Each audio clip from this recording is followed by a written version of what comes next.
28 दिन 13 जिले 150 देवालय घूमने के बाद मैं इस निष्कर्ष पर पहुंचा हूं कि उत्तराखंड की जो संस्कृति है, जो लोग हैं, वो सनातन परंपरा से बहुत ऊपर और बहुत अलग है। यहाँ पर विभिन्न प्रकार की पूजन पद्धति है, विभिन्न प्रकार के देवता हैं। देवताओं की यात्राओं के भी अलग अलग प्रकार हैं।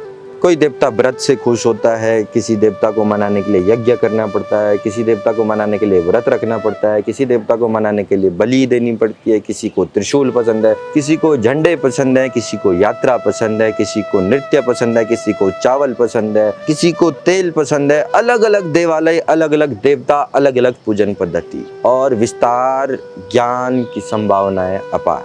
अलग अलग स्थानों की अलग अलग बोलियां, अलग अलग नृत्य।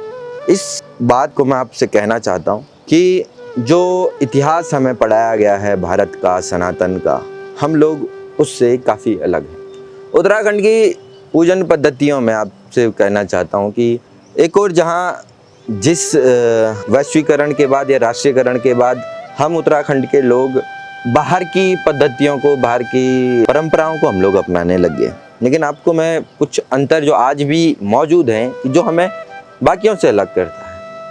हमारे शास्त्रों में और बाहर कहूँ मैं बाकी सनातन धर्म में, हिंदू धर्म में मंगलवार और शनिवार को मीट, मांस इत्यादि खाना, वैसे तो संपूर्ण जीवन में खाना रेस्ट्रिक्ट है, लेकिन आपको बताना चाहता हूँ कि जिस कल्चर में हम हैं वहाँ पर एक छाया और मसाण पूजने की एक परंपरा है, और जो केवल शनिवार और मंगलवार को ही पूजी जाती है। एक विरोधाभास हमें यहाँ पर मिलता है।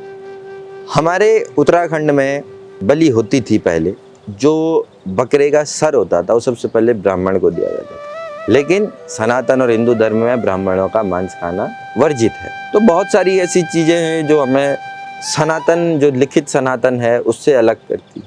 हमारा जो इतिहास है वो कहीं लिखित नहीं है। हमारा इतिहास जो है जागर, पवाड़े, इन सब में निहित है। लेकिन आज हमारे जागर ख़त्म है, हमारे पवाड़े ख़त्म हैं, हमारे कहानियाँ ख़त्म हो गई हैं। अब ज़रूरत है इन्हें लिखने की, इन्हें संजोने की, इनके अभिलेख बनाने की।